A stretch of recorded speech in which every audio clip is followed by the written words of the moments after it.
नमो सिद्धाणं नमो आयरीयाणम् नमो वज्रायाणम्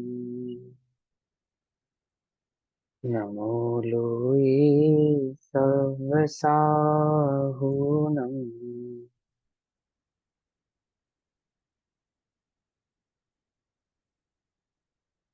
ओंकारं बिन्दुसंयुक्तं नित्यं ध्यायन्ति योगिनः कामदं मोक्षदं चैव ओंकाराय नमो नमः। मङ्गलं भगवान् वीरो मङ्गलं गौतमोऽगणी मङ्गलं कुन्दकुन्दाद्यो जैनधर्मोऽस्तु मङ्गलम्। सर्वमङ्गलमाङ्गल्यं सर्वकल्याणकारकम् प्रधानां सर्वधर्माणां जैनं जयतु शासनम्।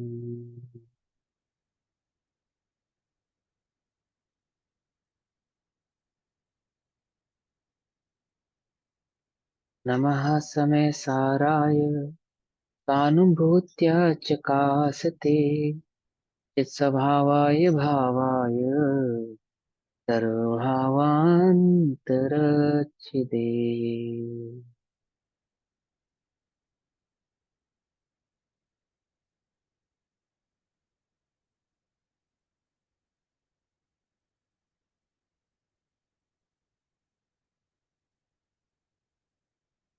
हमारी चर्चा का विषय चल रहा है श्री समय सार जी ग्रंथ और श्री समय सार जी का स्वाध्याय हम सभी आचार्य अमृत चंद्र देव द्वारा रचित आत्म ख्याति टीका के माध्यम से कर रहे हैं। इसमें गाथा नंबर 83 का स्वाध्याय आज हमें करना है ना।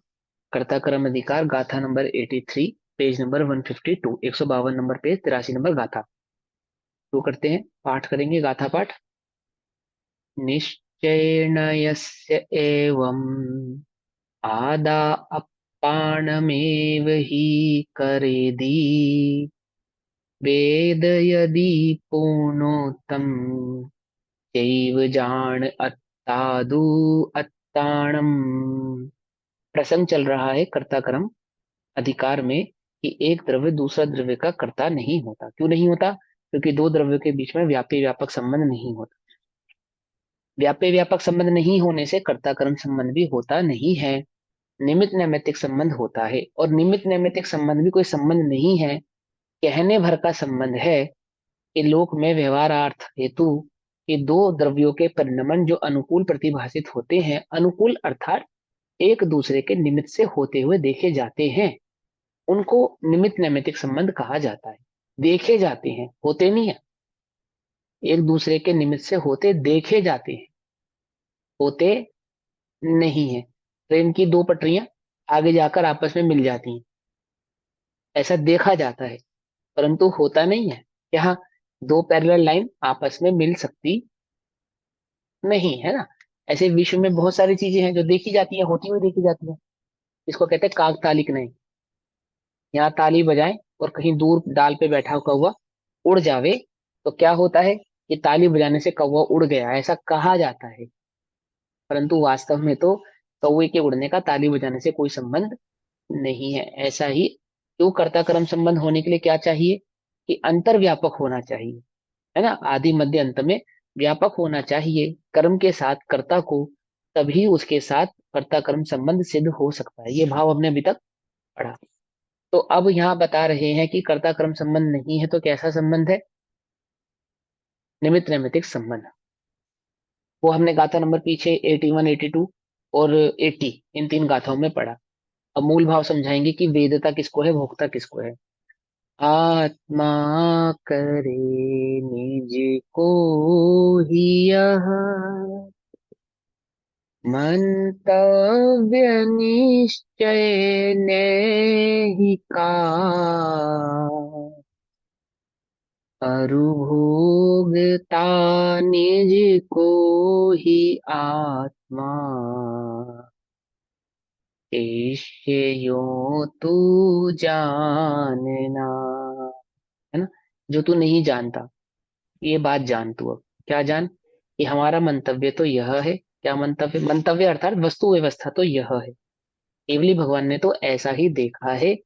वस्तु व्यवस्था तो इस प्रकार की है, और हम अनुभव से भी ये बात जानते हैं। है ना? हम अनुभव से भी ये बात जानते हैं। अपने अनुभव से कह रहे हैं ना, स्वानुभव प्रकाशते चित स्वभावय भावय।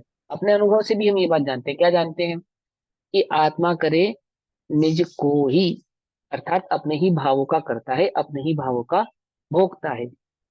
आत्मा शब्द के दो अर्थ समझना, एक जीव की अपेक्षा से आत्मा, और एक छह द्रव्यों की अपेक्षा से भी आत्मा। कि छह के छह द्रव्य अपने अपने भाव के करता है, अपने अपने भाव के भोगता है। और यह जीव द्रव्य अपने ज्ञान दर्शन आदि गुणों का करता है, अपने ज्ञान दर्शन आदि गुणों का भोगता है। अब यहाँ कर्ता भोक्ता क्या है? करता है दैट मीन्स ऐसा नहीं अपने ज्ञान दर्शन गुणों को बनाता है, ऐसा नहीं। कर्ता भोक्ता है दैट मीन्स अपने ज्ञान दर्शन गुण अनुसार ही परिणमित होता है। निश्चय नय से, निश्चय नय का एवं ऐसा मत है कि आत्मा आत्मानम एव ही, अपने को ही करोति करता है। तो पुनः और फिर आत्मा तम च एव आत्मानम, अपने को ही वेदयते भोगता है। ऐसा हे शिष्य तू जान, हे शिष्य ऐसा तू जान। समझी बात? आप आचार्य देव के शिष्य हो या नहीं? है? एक अपेक्षा से कह सकते हैं, है ना? हम उन्हें अपना गुरु मानते हैं ना, इस अपेक्षा से। असली शिष्य तो वे हैं जो उनके अनुसार चले, उनके साथ परिणमित करें, उनके अनुसार परिणमन करे, या उनके जैसा चारित्र पाले। वे मुनिराज है ना, हम भी शिष्य हैं, उनकी आज्ञा का अनुसरण करते हैं, पालते हैं। तो वो हमसे क्या कह रहे हैं? कि हे शिष्य, यह आत्मा ने ही भावों का कर्ता भोगता है, ऐसा तू जान। यह आत्मा पर का कर्ता भोक्ता नहीं है, और पर इस आत्मा का कर्ता भोक्ता नहीं है। ये स्वयं ही अपने भावों का करता है, अपने ही परिणमन का करता है, भोगता है। ऐसा तू जान। जानता है तू ऐसा? नहीं जानता ना, तभी तो आचार्य कह रहे हैं हमसे कि ऐसा तू जान। हम जानते नहीं ना ये बात, इसलिए उन्हें कहना पड़ रहा है। क्या कहते हैं? कि जैसे उत्तरंग और निस्तरंग। उत्तरंग और निस्तरंग क्या होता है? समुद्र होता है, समुद्र। समुद्र में जो लहर उठती है, लहर, लहर के आने को उत्तरंग ऐसा कहते हैं। लहर का उठना, तरंग का उठना, उत्तरंग। और निस्तरंग अर्थात लहर का विलय हो जाना, वापस उस समुद्र में विलय हो जाना, यानी बिना बिना लहर का समुद्र और लहर वाला समुद्र। ठीक? तो जैसे उत्तरंग और निस्तरंग अवस्थाओं को हवा का चलना और ना चलना निमित्त होने पर भी, अभी 2-4 दिन पहले भी कक्षा में ये उदाहरण आया था ना, समुद्र पे जो लहर उठती है, उस लहर के होने का कारण कौन है? ये हवा है। हवा नहीं है। यदि हवा लहर उठावे तो पत्थर में भी उठावे। अगर हवा लहर उठा सकती है तो पत्थर में भी उठाकर दिखाए। कि जिसमें लहर रूप परिणमित होने की योग्यता होती है, वह लहर रूप परिणमित होता है हवा का निमित्त पाकर। जैसे धर्म द्रव्य जीव और पुद्गल को गमन करने में सहायी होते हैं। कब? जब जीव और पुद्गल स्वेच्छा से गमन करें, स्वेच्छा से गमन करें मैंने अपने अनुसार गमन करें, तो क्या होता है? धर्म द्रव्य सहायी होता है। जिस प्रकार मछली को गमन करने में जल सहायी होता है। जल मछली को गमन नहीं कराता। मछली गमन करना चाहती है तो जल का निमित्त उसे होता है। यदि वे गमन नहीं करना चाहे तो जल तो उसे गमन नहीं कराएगा। समझ में आई बात? नहीं समझ में आई? पकड़ में आई? यही बात पतंग पे भी लगाओ। पतंग को गमन कौन कराता है? डोर, जिसके हाथ में होती है वो। क्यों भाई? कौन कराता है? हवा। कि जैसे मछली को जल गमन नहीं कराता, ऐसे पतंग को हवा गमन नहीं कराती। ये कैसी बात कर रहे हो भैया? हमने तो खूब पतंग उड़ाई है, और हवा चलती है तो पतंग बढ़िया उड़ती है। हवा नहीं चलती तो पतंग अच्छी नहीं उड़ती। और जब तक हमारे डोर में हाथ में डोर रहती है तब तक हमारे अनुसार परिणमित होती है। कि जिनके हाथ में डोर रहती है उनके अनुसार परिणमित होती है, ये पतंग उड़ाने वाले से पूछो जरा। कि उनके अनुसार परिणमित होती है या नहीं होती है। क्या कहते हैं कि जैसे उत्तरंग और निस्तरंग अवस्थाओं को हवा का चलना और न चलना निमित्त होने पर भी हवा और समुद्र को क्या नहीं है, व्याप्य व्यापक भाव का अभाव होने से हवा समुद्र में व्यापक नहीं है और समुद्र हवा में व्यापक नहीं है। दोनों के बीच में क्या नहीं है, व्याप्य व्यापक भाव नहीं है। तो कर्ता कर्म हो सकता है, कर्ता कर्म भी नहीं हो सकता। जब व्याप्य व्यापक ही सिद्ध नहीं हो रहा तो कर्ता कर्म कैसे सिद्ध करोगे। तो क्या कहते हैं, निमित्त होने पर भी हवा और समुद्र को व्याप्य व्यापक भाव का अभाव होने से कर्ता कर्मपने की असिद्धि है। समझ गई बात। असिद्धि है, ये बात सिद्ध नहीं हो सकती कि हवा समुद्र में लहर उठाती है। सारा जगत देख रहा है, क्या देख रहा है, कि हवा चलती है तो समुद्र में लहर उठती है। और आचार्य क्या कह रहे हैं कि हवा के चलने से समुद्र में लहर नहीं उठती है ना। और कोई विरला ही समझेगा, है ना, ये स्वतंत्रता को। इसलिए समुद्र ही स्वयं अंतर्व्यापक होकर, समुद्र अपने स्वभाव में, अपने ही तरंगमय स्वभाव में, अपनी ही जल तरंग में अंतर्व्यापक होकर, आदि मध्य और अंत में होना ना, अंतर्व्यापक, अंतर्व्यापक होकर उत्तरंग अथवा तरंग रूप अथवा निस्तरंग अर्थात बिना तरंग रूप अवस्था में आदि मध्य अंत में व्याप्त होकर उत्तरंग अथवा निस्तरंग ऐसा अपने को करता हुआ स्वयं एक को ही करता हुआ प्रतिभासित होता है। अर्थात एकमात्र जल रूप ही प्रतिभासित होता है। तरंग भी जल है, तरंग का नहीं होना भी जल है। और समुद्र अपने आप में एकमात्र जल है, उसमें हवा का अंश भी नहीं है। हर सब तरफ से वह कैसा है कि एक जल मात्र ही अंतर्व्यापक है। और स्वयं स्वयं तरंग रूप परिणमित होता हुआ अथवा तरंग रूप परिणमित नहीं होता हुआ भी वह समुद्र अपने में ही अंतर्व्यापक है, अर्थात जल मात्र ही है, अन्य कुछ भी नहीं है। परंतु अन्य को करता हुआ प्रतिभासित नहीं होता। हमें तो वह ऐसा प्रतिभासित नहीं होता। कैसा प्रतिभासित होता है, समुद्र समुद्र रूप तो प्रतिभासित होता है, परंतु वह समुद्र हवा रूप प्रतिभासित नहीं होता। घट घट रूप तो प्रतिभासित होता है, परंतु पट रूप प्रतिभासित नहीं होता। पट माने कपड़ा है ना, घट माने घड़ा। तो वह घट पट रूप प्रतिभासित नहीं होता और पट घट रूप प्रतिभासित नहीं होता। इसी प्रकार वह समुद्र हवा रूप प्रतिभासित नहीं होता है। हाँ, समुद्र समुद्र रूप तो प्रतिभासित हमें होता है। और फिर जैसे वह वही समुद्र भाव्य भावक भाव के अभाव के कारण, भाव्य भावक भाव का मतलब क्या हुआ, व्याप्य व्यापक तो सुना था, भाव्य भावक बताया था ना पिछली गाथा में। जैसे कठपुतली और कर्म का कठपुतली को उदय पहचानने वाले। और हाँ, मतलब परिणमन की अपेक्षा से मात्र कर्म के उदय को मत समझो, कि एक परिणमन कराने वाला और एक में परिणमन होने वाला। समझे, भाव्य माने परिणमन, भावक माने होना, परिणमन होना। तो एक परिणमन कराने वाला और एक में परिणमन होना, जैसे कठपुतली वही का अर्थ खेल। हुआ ना भैया। तो कोई कर्म का उंगली उदय और हिलाता कर्म है, के उदय हाँ, के स्वरम का अकॉर्डिंग ही उदय परिणमन करना। परिणमन करना। तो जैसे कठपुतली को उंगली हिलाते हैं और कठपुतली उसी प्रकार से हिलती है। तो कठपुतली और उंगलियों के बीच में क्या है, भाव्य भावकपना है। समझ नहीं बात। कठपुतली और उसके बीच में उंगलियों के बीच में क्या हुआ, भाव्य भावकपना। स्थूल उदाहरण है, मूलतः देखा जाए तो उनके बीच में भी भाव्य भावकपना नहीं है। ठीक है ना, वो दोनों स्वतंत्र है, निमित्त नैमित्तिक संबंध है उनके बीच में। लेकिन उदाहरण के लिए समझाया हमने आपको। तो क्या कहते हैं, भाव्य भावक के अभाव के कारण पर भाव का पर के द्वारा अनुभव अशक्य होने से, अर्थात क्या है कि जब एक द्रव्य दूसरे द्रव्य में क्या नहीं कर सकता, किसी प्रकार का परिणमन नहीं कर रहा सकता, तो इस प्रकार के अभाव का होने के कारण उस एक द्रव्य में दूसरे का क्या है, अनुभव अशक्य है। अनुभव अशक्त, यानी जब हम जीव का अनुभव करेंगे तो उसमें पुद्गल का अनुभव नहीं होगा। जब हम समुद्र का अनुभव करेंगे तो उसमें हवा का अनुभव नहीं होगा। जब हम ध्यान से उस समुद्र को देखते हैं, सूक्ष्मता से उस समुद्र को देखते हैं, उसका निरीक्षण करते हैं, उसको आदि मध्य अंत रूप में अंतर्व्यापक होकर देखते हैं, तो हम पाते हैं कि हवा वहां पर नहीं है, हवा का वहां पे कुछ भी अंश नहीं है। हवा एक भिन्न द्रव्य है और समुद्र एक भिन्न द्रव्य है। जब हम दूध में अंतर्व्यापक होकर देखते हैं तो हमें क्या मिलता है कि वहां शक्कर का अंश मात्र भी प्राप्त होता नहीं है।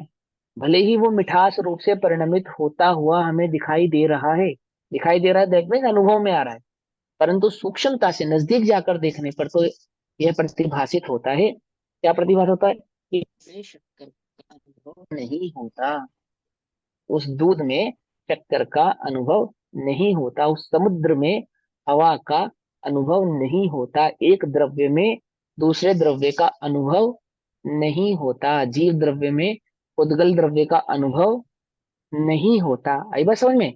तो इस कारण से परभाव का पर के द्वारा अनुभव कैसा है? अशक्य होने से, इम्पॉसिबल होने से अपने को उत्तरंग अथवा निस्तरंग रूप अनुभव करता हुआ, अपने को अनुभव करता हुआ, एग्जाम्पल दैट मीन समझ में समुद्र। आ गया, बहुत अच्छे से स्पष्ट नहीं हुई वाली लाइन। कौन सी? जो आपने जो आपने दोनों तीनों लाइनें पढ़ी है ना, ये इसका भाव बहुत अच्छे से स्पष्ट नहीं हुआ अभी। कोई बात नहीं, मैं समझा रहा हूँ ना, उदाहरण सुना आपने कि जब दूध के नजदीक जाते हैं, मीठे दूध के नजदीक जाते हैं, तो वहां शक्कर का अनुभव नहीं होता। दूध भले ही मीठा है, परंतु जब उसमें जाते हैं क्या होता है? शक्कर का अनुभव नहीं होता। अनुभव नहीं होता मतलब क्या? कि दूध को सूक्ष्मता से देखने पर वहां पे शक्कर का अंश मात्र भी प्राप्त नहीं होता, है ना। उसको सूक्ष्मता से देखने पर, सूक्ष्मता से देखने पर मतलब आपकी भाषा में कहें, यदि दूध का लैब टेस्ट कराया जाए तो दूध के कौन कौन से गुण निकल कर आएंगे जो शक्कर में है? नहीं, तो शक्कर के गुण अलग निकल कर आएंगे और दूध के गुण अलग निकल कर आएंगे, सूक्ष्मता से देखने पर, सूक्ष्मता से निरीक्षण करने पर। इसको कहते हैं अनुभव, इसको कहते हैं अनुभव। तो जब एक द्रव्य का अनुभव किया जावे, अर्थात उसको सूक्ष्मता से देखा जावे, उसको ध्यान से समझा जावे, तो अन्य द्रव्य का उसमें क्या है? अभाव है, अभाव है। पकड़ में ही बात। तो ऐसे ही कर्मों जब की अपेक्षा से कैसे देखेंगे? कर्मों की अपेक्षा से किसको देखना है? जीव को देखना है, कर्मों की जीव अपेक्षा को से। कर्मों की अपेक्षा से कैसे देखेंगे, इसमें कैसे घटित हाँ, करेंगे अपने पे? तो जो हम उसमें जीव में पुण्य का उदय देखना, पाप का उदय देखना, है ना, जीव को अच्छा। सुखी देखना, पर के निमित्त से दुखी देखना, बंधा हुआ कर्म देखना, रूप संसार में कर्म देखना, रूप मिथ्यात्व परिणमित होता अवस्था हुआ से, देखते हुए। है मिथ्यात की अवस्था वाला देखना, उसको गुणस्थान वाला देखना, वो सारे भाव लगाओ, 29 भाव, वो सब कर्म की अपेक्षा से तो जीव देखा था आपने 50 नंबर से 55 नंबर की गाथा में। और उन्होंने क्या कहा? आचार्यों ने समझाया कि वह उससे भिन्न है, उन भावों से आत्मा भिन्न है।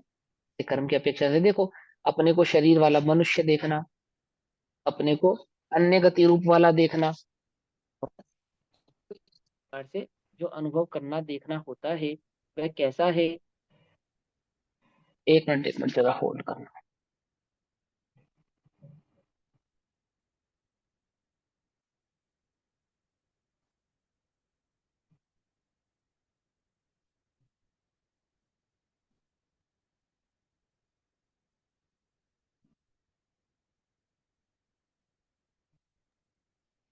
ठीक है ना? तो अनुभव, अनुभव का मतलब समझ में आया? तो अब यहाँ पे देखो, यहाँ पे ये लाइन लिखी है कि एक को ही करता हुआ प्रतिभासित होता है, मतलब वह समुद्र समुद्र रूप ही प्रतिभासित होता है, अन्य रूप प्रतिभासित नहीं होता। एक द्रव्य एक रूप ही प्रतिभासित होता है, निज रूप ही प्रतिभासित होता है, पर द्रव्य रूप प्रतिभासित नहीं होता, है ना। दूध में शक्कर डाली और दूध मीठा हुआ, लेकिन सूक्ष्मता से देखने पर वह दूध कैसा प्रतिभासित होता है? शक्कर रूप प्रतिभासित नहीं होने वाला, हो ही नहीं सकता। जो दो भिन्न द्रव्य है ना, सूक्ष्मता से निरीक्षण करने पर। तो आचार्य कह रहे हैं कि हवा चल रही है और समुद्र में लहर उठ रही है। बैठे हैं आचार्य गुफा में समुद्र किनारे, ध्यान कर रहे हैं, ध्यान से उठे, आंख खुली, किसका अनुभव करके उठे? एकाकी एकत्व आत्मा का अनुभव करके उठे। क्या जाना उन्होंने? कि यह आत्मा पर का करता नहीं है, है ना। है ना, अंतरंग में राग उठा लिखने का। तो क्या दिखा, समुद्र दिखा, हवा चलती हुई दिखी। क्या उदाहरण बताया कि मेरी आंखों से मैं देख रहा हूँ हवा चल रही है और समुद्र में लहर उठ रही है, परंतु परंतु क्या, कि इस हवा का समुद्र में उठने वाली इस लहर से कोई संबंध नहीं है। कर्म का उदय आ रहा है और मुझे दुख हो रहा है, मेरा इस कर्म के उदय से कोई संबंध नहीं। मैं राग रूप हो रहा हूँ अथवा द्वेष रूप हो रहा हूँ, ये परिणति राग रूप परिणमित हो रही है। इस परिणति का, इस राग रूप परिणमित होने वाली परिणति का कर्म के उदय से कोई संबंध नहीं, कोई संबंध नहीं। और मेरा भी इससे कोई संबंध नहीं, क्यों, मैं वीतराग रूप, है ना, निष्क्रिय तत्व। तो क्या कहते हैं, अंतर्व्यापक होकर आत्मा के सूक्ष्मता से देखने पर, अनुभव करने पर मैंने पाया कि इस आत्मा में कर्म का अंश मात्र भी नहीं है। कर्म का अंश मात्र भी नहीं है, मैं दैट मीन्स क्या, कि कर्म के अनुसार उसमें परिणमन नहीं है, कर्म का उसमें उदय नहीं है, कर्म का उसमें बंध नहीं, कर्म उसे छूता भी नहीं है। गुरुदेव क्या कहते थे, अड़तोज नथी। मतलब क्योंकि दोनों ही ये भिन्न भिन्न है इस बीजानो, टाइप के, हाँ, दोनों द्रव्य भिन्न भिन्न है ना, वो दोनों पुद्गल हो द्रव्य गया। भिन्न भिन्न है। हाँ, दोनों द्रव्य भिन्न भिन्न है, बिल्कुल। एक पुद्गल हो गया और एक,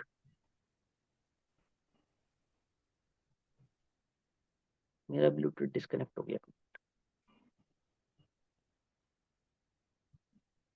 एक द्रव्य पुद्गल हो गया और एक द्रव्य जीव हो गया, दोनों भिन्न हो गए। ठीक है ना, इसमें अब क्या कहते हैं कि उसी प्रकार हवा और समुद्र क्या नहीं है, आपस में अंतर्व्यापक नहीं है, परंतु अन्य को करता हुआ प्रतिभाषित नहीं होता है ना, क्योंकि अंतर्व्यापक नहीं है तो अन्य को प्रतिभाषित, अंतर्व्यापक होता हुआ करता हुआ प्रतिभाषित नहीं होता। और फिर जैसे वही समुद्र, जिस समुद्र में क्या हो रहा है, लहर उठ रही है।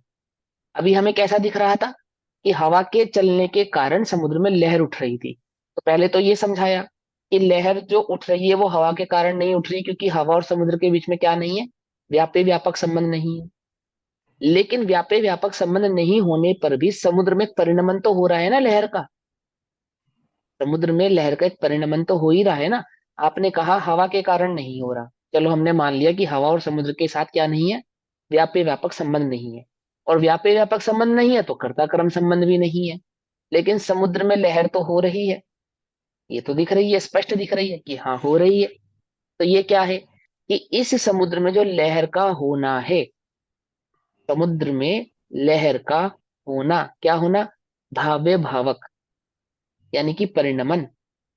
समुद्र में एक परिणमन होना, लहर का परिणमन होना, भाव्य भावक रूप वस्तु का परिणमन, भाव्य भावक, पकड़ में ही बात, एक वस्तु और उसमें एक परिणमन हुआ, भाव्य वस्तु में भावक बनने से यानी परिणमन होना, भाव शक्ति अभाव शक्ति, भाव अभाव शक्ति, अभाव भाव शक्ति, याद है सब, है ना। उसमें मतलब भाव आप यहाँ शक्ति ये का कह रहे दो हो कि एक ही द्रव्य के अंदर भावे भावक संबंध हो रहा है, मतलब होता है, समुद्र एक ही के द्रव्य अंदर। में कर्ता कर्म संबंध होता है, एक ही द्रव्य में व्यापी व्यापक संबंध होता है, और उसी द्रव्य में भाव्य भावक संबंध भी होता है। आत्मा ज्ञान रूप परिणमित होता है या नहीं होता, तो आत्मा का ज्ञान के साथ भाव्य भावक संबंध हो गया। आत्मा दर्शन रूप परिणमित होता है या नहीं होता, तो आत्मा का दर्शन के साथ भाव्य भावक संबंध हो गया। दर्शन ज्ञान सुख वीर्य आदि आदि रूप परिणमित होगा या नहीं होगा, आत्मा केवल ज्ञान को प्रकट करता है। तो केवल ज्ञान का आत्मा के साथ क्या संबंध है, तदाद में संबंध है, भाव्य भावक संबंध है, कर्ता कर्म संबंध है, व्यापी व्यापक संबंध है। कर मेरी बात, यानी एक परिणमन को उस द्रव्य के साथ जब जोड़कर बतलाते हैं, एक परिणमन को जब उसी द्रव्य के साथ जोड़कर बतलाते हैं जिस द्रव्य का वह परिणमन है, तो उस परिणमन के साथ उस द्रव्य के संबंध को दर्शाने के लिए तदाद में संबंध, भाव्य भावक संबंध, व्याप्य व्यापक संबंध, कर्ता कर्म संबंध, कर्म की अपेक्षा से कर्ता कर्म कहलाएगा, परिणमन की अपेक्षा से भाव्य भावक कहलाएगा, गुणों की अपेक्षा से तदाद में कहलाएगा।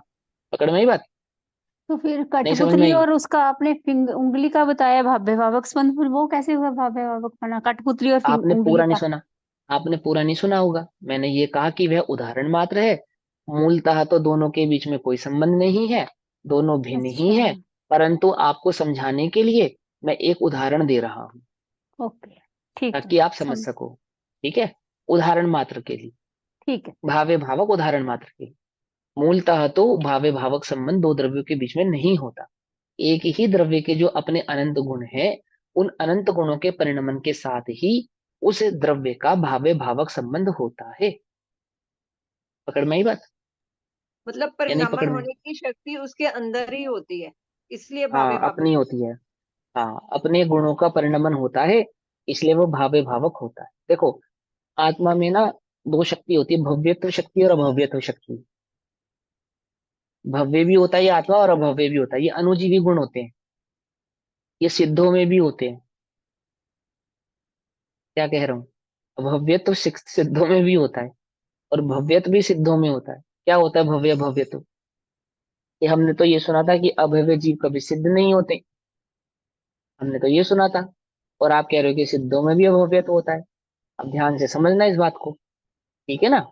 देखो, जो अभव्य जीव सिद्ध नहीं होते, वो एक अलग अपेक्षा है कि जीव का सिद्धत्व रूप परिणमन न होने के कारण उसको वहां अभव्य कहा। जीव जो है एक जीव द्रव्य जो है वो सिद्ध अवस्था, सिद्ध रूप, सिद्ध अवस्था को परिणमित नहीं होगा, इसलिए वो अभव्य है। एक बात हो गई। इसको गौण कर दो कुछ देर के लिए। अब सिद्ध अवस्था में आते हैं, तो क्या सिद्धों में अभव्यत्व नाम का गुण नहीं होता? ये होता है। तो अभव्यत्व का मतलब क्या होता है? आपको मतलब समझ में आएगा तो आपको गुण समझ में आएगा कि अब प्रत्येक जगह पे ना जब हम देखो, जो आगम है वो विवक्षाओं का समूह है। विवक्षाओं का समूह, विवक्षाओं के समूह को आगम कहते हैं। इसी प्रकार गुणों के समूह को द्रव्य कहते हैं, और उन्हीं गुणों के परिणमन को क्या कहते हैं? पर्याय कहते हैं। ठीक है? तो जीव का अभव्यत्व पना कोई गुण नहीं है जीव का। क्या कहा? कोई जीव है और उस जीव में कोई ऐसा गुण नहीं है कि वो उस गुण के कारण अभव्य रह जावे। इस संसार में तीन प्रकार के जीव हो गए, भव्य, अभव्य और दूरानुदूर। ऐसा अगर यदि हम मानेंगे तो एक मिस्टेक हो जाएगी। क्या मिस्टेक हो जाएगी? यदि उसको जीव का स्वभाव मानेंगे तो उसमें मिस्टेक ये होगी कि जीव द्रव्य तीन प्रकार का ठहरेगा। एक जीव द्रव्य वो जो भव्य है, एक जीव द्रव्य वो जो अभव्य है, और एक जीव द्रव्य वो जो दूरानुदूर भव्य है। परंतु निश्चय से ऐसा नहीं है, निश्चय से जीव मात्र जीव है। उस जीव में सिद्धत्व पने को प्रकट करने की योग्यता नहीं होगी, ऐसा केवली ने जाना है। इस अपेक्षा से उसको अभव्य कहा जाता है। यदि उस जीव का निरीक्षण सिद्धों से किया जावे तो समान निकलेगा, बिल्कुल समान। कैसा? जैसे सिद्ध है बिल्कुल ऐसा ही। एक गुण कम नहीं निकलेगा और एक गुण अधिक नहीं निकलेगा, इक्वल गुण वाला निकलेगा। और मात्र इक्वल गुण वाला ही नहीं निकलेगा, वो जो गुणों की क्वालिटी की अपेक्षा से अगर उनको देखेंगे ना, सूक्ष्म क्वालिटी की अपेक्षा से, जिसको हम कहते हैं क्या नाम है उस पर्याय का? अर्थ पर्याय। यदि हम उसको अर्थ पर्याय की अपेक्षा से देखेंगे तो वे अर्थ पर्याय भी दोनों की समान ही प्रतिभाषित होंगी। ठीक है ना? तो वहां वो व्यवहार का कथन है। अब यहाँ निश्चय के कथन की बात चल रही है। अब हमें बताना है कि सिद्धों में अभव्यत होता है या नहीं होता। कि सिद्ध अपना जो ये आत्मा है अपने गुणों के अनुसार परिणमन करता है, ये भव्य तो गुण है। और ये पर के गुणों के अनुसार परिणमन नहीं करता है, ये अभव्य तो गुण है। एक ही अंश, एक ही स्थान पर कितने सिद्ध विराजमान है? कि आकाश के एक प्रदेश पर अनंत सिद्ध विराजमान है। और वे अनंत सिद्ध एक जैसे गुण होने पर भी, एक जैसी क्वालिटी होने पर भी, एक जैसा सिद्धत्व प्रकट करने के बाद भी एक दूसरे रूप परिणमित नहीं होते, अभव्यत्व गुण के कारण। और अपने अपने गुणों अनुसार ही परिणमित होते हैं, भव्यत्व गुण के कारण। भव्य का मतलब क्या हुआ? परिणमन होना। भव्य का क्या मतलब हुआ? परिणमन होना। भवती होना, और भव्य भावक परिणमन होना, है ना? संस्कृत में भवती अर्थात होना, और भव्य भावक परिणमन होना।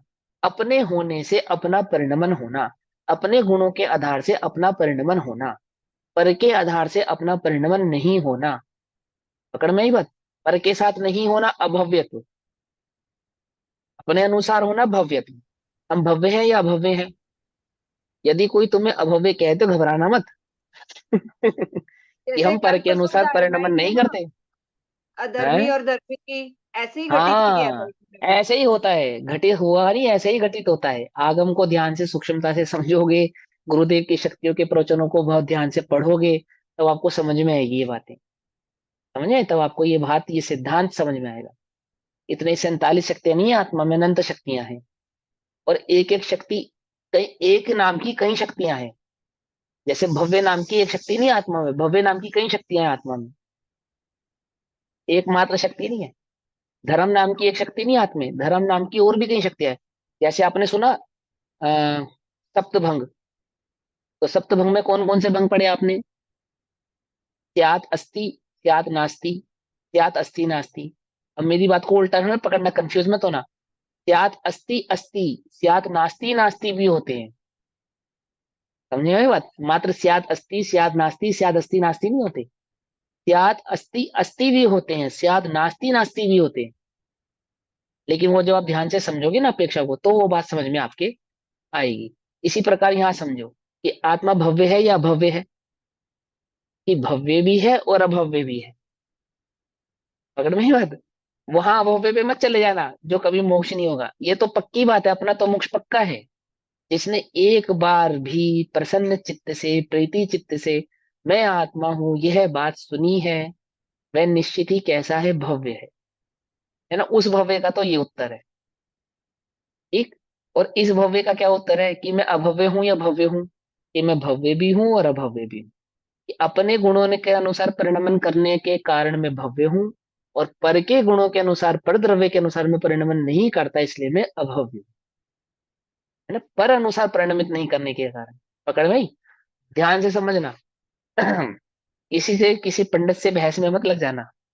कोई तुम्हें कंफ्यूज करे तो हमारे पास ले आना उसको। ठीक है ना? हाँ, सुनो ध्यान से। परंतु अन्य को करता हुआ प्रतिभासित नहीं होता, और फिर जैसे वही समुद्र, कौन सा समुद्र? जो हवा का निमित्त पाके लहर उत्पन्न कर रहा है, वही समुद्र। भाव्य भावक भाव के अभाव के कारण, कौन सा भाव्य भावक भाव का अभाव है इसके अंदर? पर के द्वारा परिणमित होने का जो अभाव है। भाव्य भावकपना कैसा है? पर के द्वारा नहीं है। पकड़ में ही बात? दो प्रकार के ना अंदर, भव्य भी है और अभव्य भी है। तो हम कौन से वाले भावे भावक की बात कर रहे हैं, कि पर के द्वारा भावे भावकपना नहीं है। समझ में ही बात? पर के, तो जैसे हमारा पर के साथ कर्ता कर्म नहीं है, परंतु स्वयं के साथ तो कर्ता कर्म है ना। पर के साथ व्यापे व्यापक नहीं है, परंतु स्वयं के साथ तो व्यापे व्यापक है ना। ऐसे ही हमारा पर के साथ क्या नहीं है? भाव्य भावक नहीं है, परंतु स्वयं के साथ तो भाव्य भावक है ना। तो यहाँ कौन से भाव्य भावक के अभाव की बात चल रही है? पर के साथ जो भाव्य भावक बना है। आपको समझ में आ रही है? हाँ, ये गीता जैन जी, हाँ आपको समझ में आया बात, नहीं समझ में आ रहा? ये सिद्धांत समझ में आ रहा है या नहीं? बोलो। अरे आवाज नहीं आ रही। एक मिनट भैया, जो अभी आपने 3-4 बात बोली वो तो ठीक है। फिर आपने हम्म। लास्ट में बोली कि पर के साथ जो भव्य भाव संबंध है, अभी तो आपने बोली कि नहीं है। आप कह रहे हाँ, हो कि है। तो ये अभी लास्ट नहीं, वाली मैंने लाइन नहीं नहीं। सुननी दोबारे दोबारे दोबारे रिकॉर्डिंग सुनना, कोई बात नहीं। मैंने क्या कहा, कि एक द्रव्य का दूसरे द्रव्य के साथ कर्ता कर्म संबंध नहीं है, परंतु स्वयं के साथ तो है ना। वो ऐसे भी ले सकते हैं ना, वेद्य वेदक। वेदे वेदक अलग होता है, भाव्य भावक अलग होता है। ठीक है, वो अलग होता है ना। और जैसे दूध पर के साथ व्यापे व्यापक नहीं है, ऐसे स्वयं के साथ व्यापे व्यापक है। ऐसे, और जैसे पर के साथ भाव्य भावक नहीं है, परंतु स्वयं के साथ तो भाव्य भावक है। जब मैं, यह आत्मा अपने उपयोग को स्थिर करेगा, किसमें? ज्ञान में। ज्ञान गुण किसका है? मेरा। मैं अपने ही ज्ञान गुण में अपने ही उपयोग को स्थिर करूंगा, तो उस ज्ञान गुण में कौन सा परिणमन होगा? भव्य भावक। हाँ वे भाव। केवल ज्ञान रूप। वह ज्ञान केवल ज्ञान रूप प्रकट होगा, नहीं होगा? स्थिर होने के कारण वह चारित्र, अनंत चारित्र रूप प्रकट होगा या नहीं होगा? तो वो जो परिणमन हुआ, वो किस में हुआ? कि मुझ में हुआ। कैसे हुआ? कि मुझसे हुआ। किसके कारण हुआ? कि मेरे ही कारण हुआ। मेरे ही गुणों में मेरे ही कारण क्या हुआ? व्याप्य व्यापक प्रकटपना हुआ। संबंध हो गया। व्याप्य व्यापक हाँ, व्यापक संबंध। है ना, भव्य व्याप्य भावक। व्यापक है, तो वह भाव्य भावक भी होगा। भव्य जब भावक। कर्ता कर्म होगा, व्याप्य व्यापक होगा, तो भाव्य भावक भी होगा। किसके साथ? अपने साथ। किसके साथ नहीं होगा? पर के साथ। पर के साथ। हाँ, तो मैं करता हूं या करता हूं? पर का कि मैं करता करता भी हूँ और अकर्ता भी हूँ। ये है। अपने गुणों का करता हाँ, हूँ, अपने के लिए पर करता हाँ, हूँ, पर के लिए नहीं हूँ। करता हूँ। करता हूँ। तो हो गया ना कितना बढ़िया यादवाद। है ना गजब। वेद्य वेदों को कैसे करता घटित करें? वेद अपने गुणों का वेदन करता हूँ, पर का नहीं करता हूँ। शक्कर में मिठास का वेदन कौन करता है? शक्कर मीठी है, इसका वेदन कौन करता है?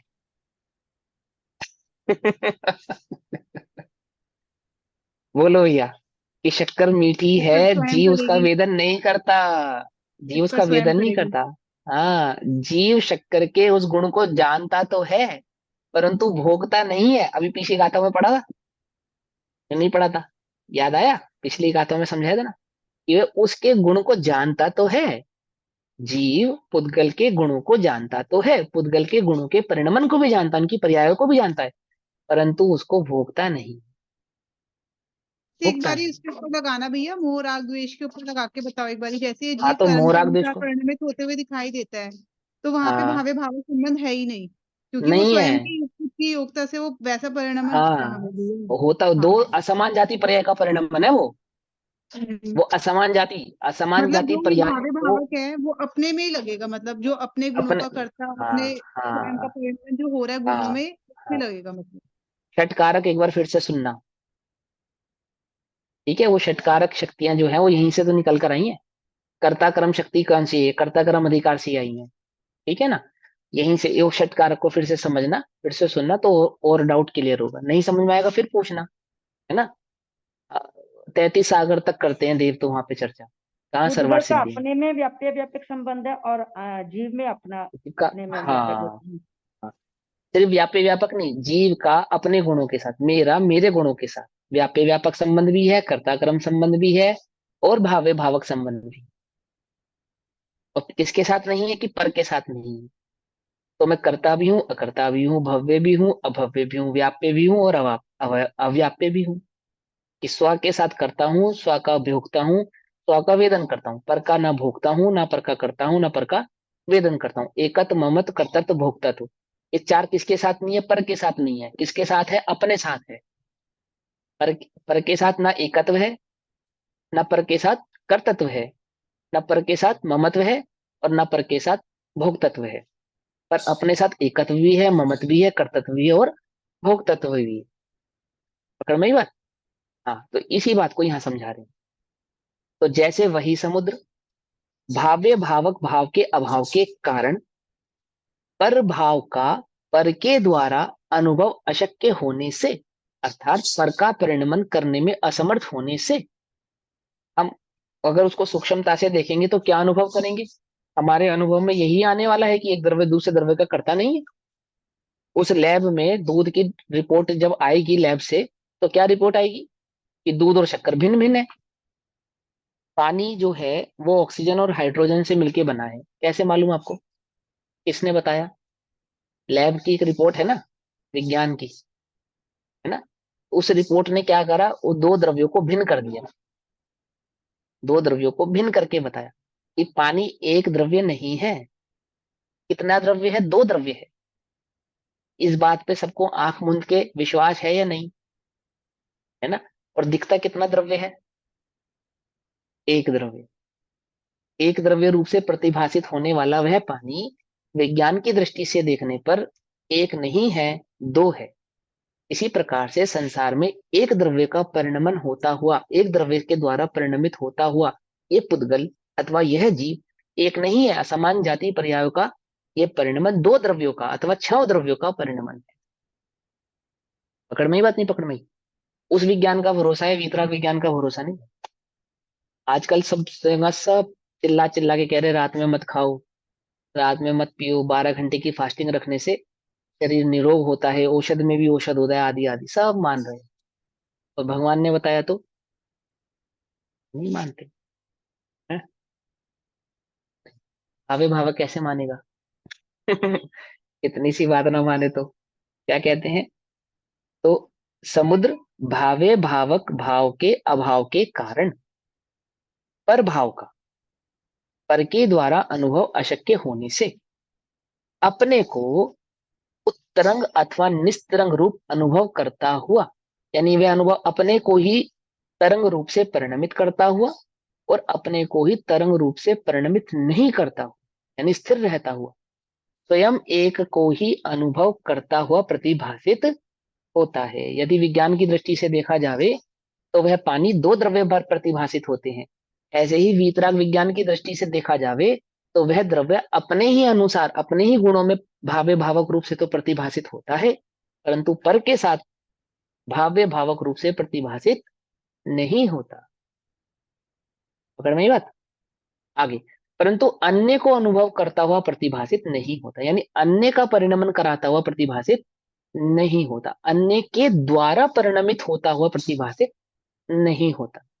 ना तो अन्य को परिणमन कराता हुआ प्रतिभाषित होता है और ना ही अन्य के द्वारा परिणमित होता हुआ प्रतिभाषित होता, दोनों ही प्रकार से प्रतिभाषित नहीं होता। आगे, इसी प्रकार संसार और निसंसार, यानी संसार और मुक्त, दो अवस्थाएं हो गई। एक एक अवस्था संसारी और एक अवस्था मुक्त। किसकी बात चल रही है? जीव की बात चल रही है ना, क्योंकि जीव की दो अवस्थाएं है ना, एक संसार और एक निसंसार यानी मुक्त अवस्था।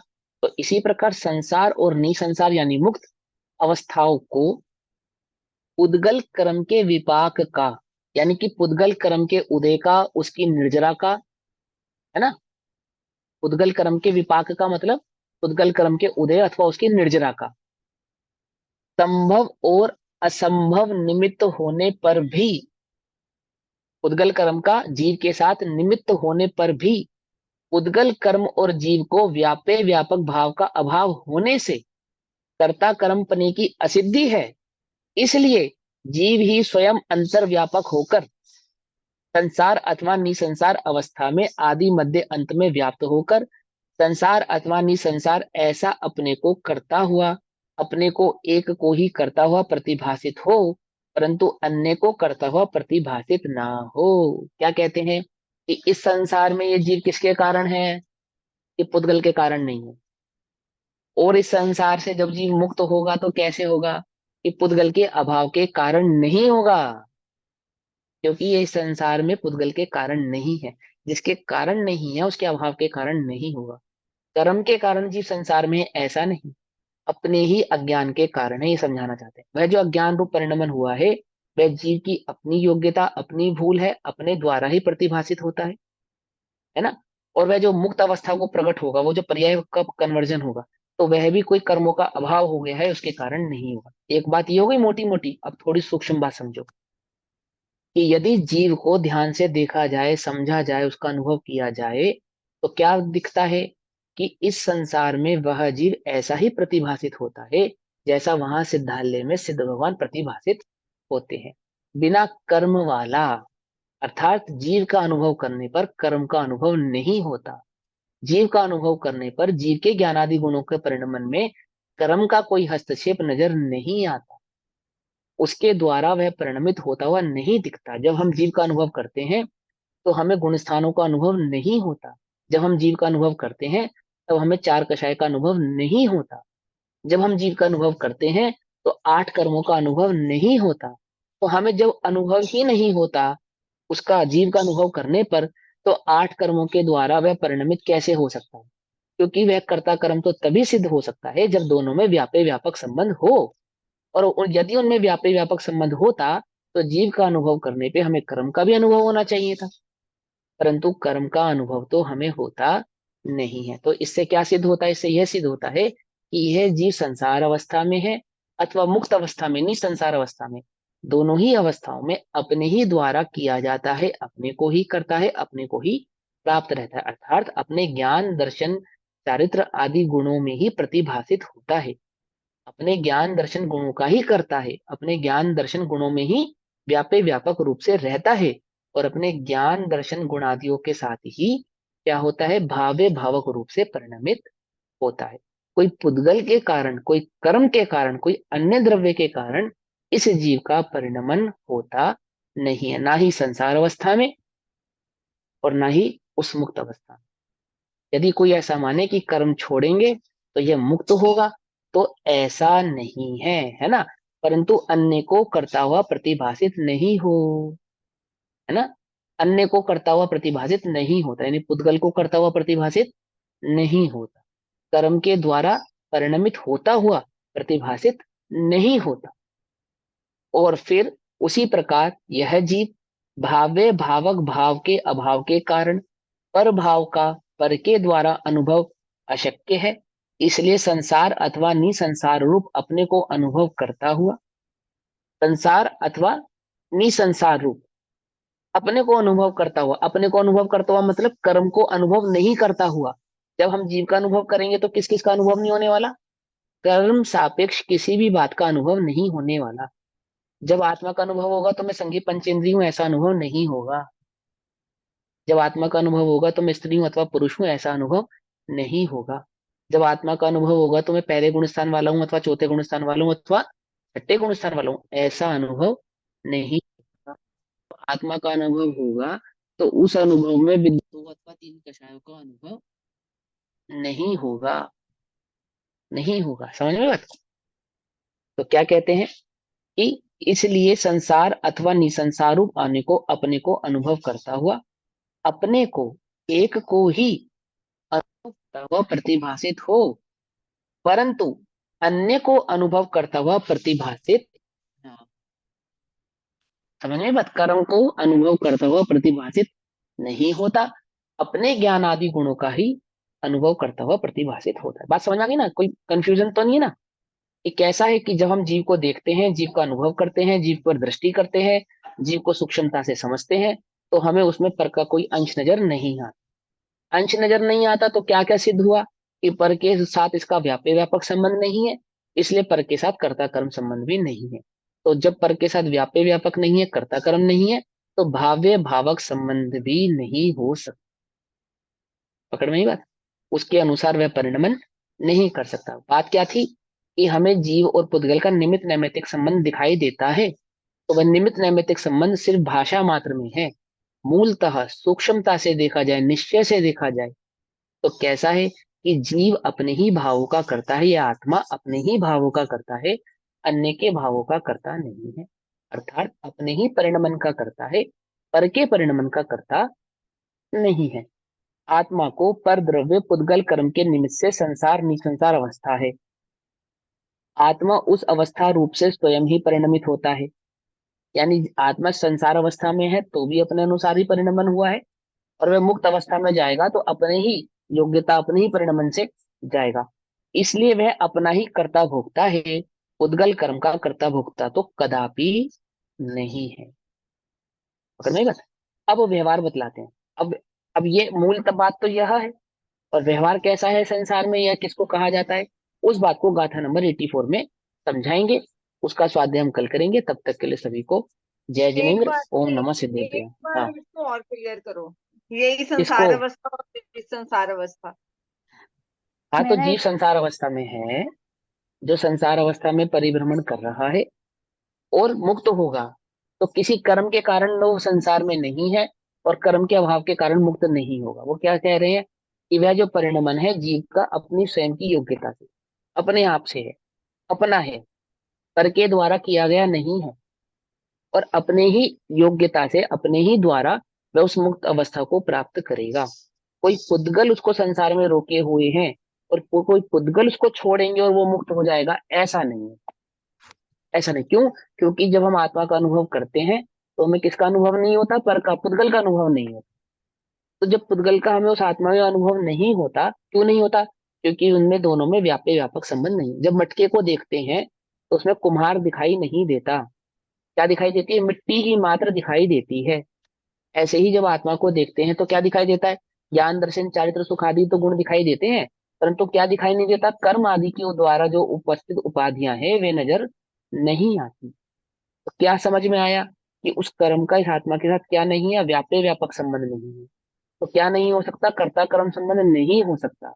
और जब कर्ता कर्म नहीं हो सकता तो क्या नहीं हो सकता? कि भाव्य भावक बना भी हो नहीं सकता। समझ जैसे में आई बात? 80 से लेके 82 गाथा तक इन्होंने निमित्त नैमित्तिक संबंध वाली की है, जो मैंने अभी व्यवहार। सुनी है। मैंने अटेंड नहीं हाँ, की थी, तो इसमें हाँ, उन्होंने इसका निषेध किया 83 में, निमित्त हाँ, नैमित्तिक वाली। हाँ, कि वो उसका 82 83 में निमित्त नैमित्तिक है, पर वह हाँ, एक दूसरे के द्वारा परिणमित नहीं होते हैं। अब वो कैसे अच्छा, परिणमित होते हैं, उनका परिणमन वो आगे समझाएंगे। असमान जाति पर्यायों के परिणमन को आगे समझा रहे हैं। गाथा नंबर ठीक 84 में उसके व्यवहार को समझाएंगे कि अच्छा क्या है वो 80, परिणमन। ठीक है, ठीक है ना? समझ ला, ठीक है। हाँ, ओम नमः शिवाय। निज निधि निज में बताई, यह अनंत उपकार है।